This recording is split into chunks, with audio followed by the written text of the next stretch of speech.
Hey guys, Bullhorn Betty here. Happy Tuesday. It's nice to see all of you guys as you guys listen to this video. I am covering the Idaho 4 murders. This is 4 university age students, 20 to 21 years old, that were slain in their sleep in their off-campus housing on October 13th in the early morning hours. It is believed that they were slain between 4 a.m. and 4:25 in the morning.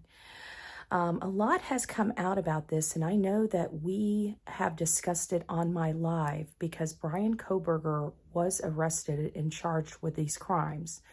There are two aspects that I'm going to be covering in this video today.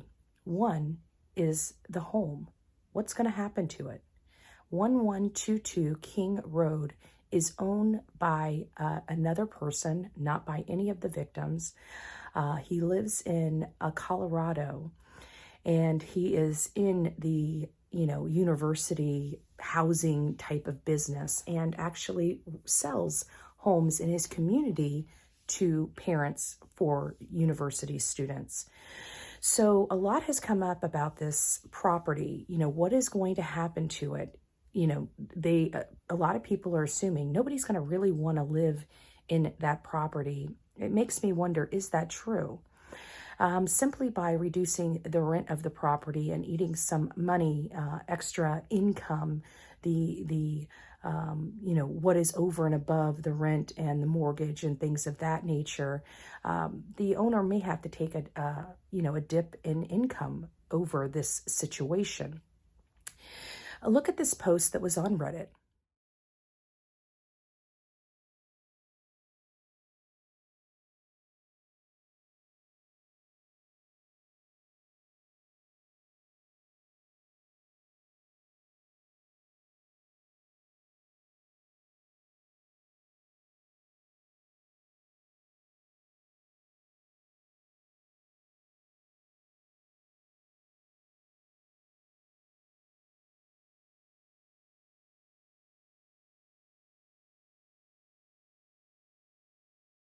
Reddit.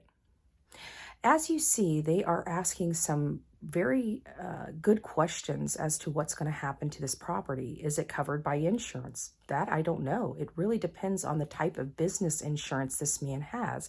But certainly, if he has the proper insurance, an insurance claim can be made and he can receive something to offset this cost that he has been eating because, is this house, or are the other tenants paying? They are under contract for the rent for a duration of time. Are they still making payment on that rental? I'm unsure that they are. So the next step is what is the owner going to do? Is he going to redo the inside and make it look much different than it was when the 4 university students were slain in their sleep? That I don't know. So I'm interested in your thoughts on that. The other part to this is Bryan Kohberger's accomplice or potential accomplice.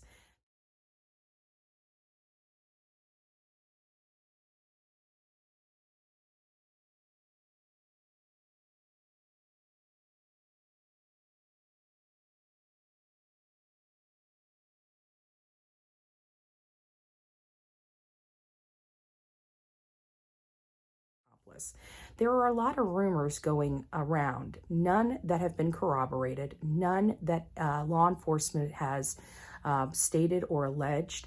There is one letter, and only one letter only, for discovery that the defense has submitted to the prosecution, basically saying, hey, we want any information on the alleged accomplice.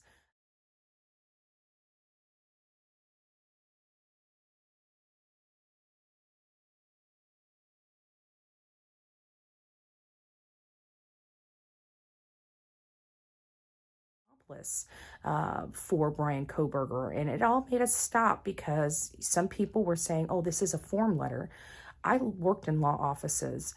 We do have form letters, but we also remove things that don't apply to a specific case when sending that form letter out. So I find it a little odd that there was anything related to an accomplice.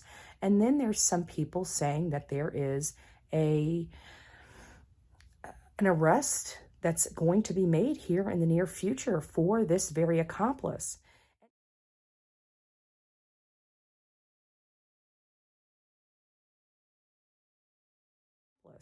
And if this is true, who's the accomplice? There are two that come to mind. One is the defendant's father. He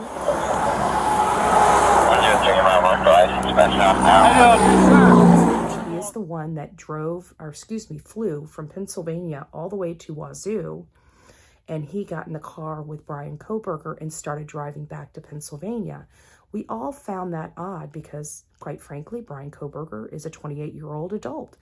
He could have very well made that drive all by himself, and many times the two stops that we saw in the body cam footage, his father was in the passenger seat. So it calls into question why in the world his father went to Wazoo in the first place. Did his father know? Was his father concerned that maybe this killer could attack his son, unknowing his son was the person responsible? Or is this the running partner? There has been only one person that is friends with Bryan Kohberger at Wazoo. And he went on the news and basically said, I'm shocked that it's him. You know, he was a great running partner. If I wanted to run in the middle of the night, he would come run with me.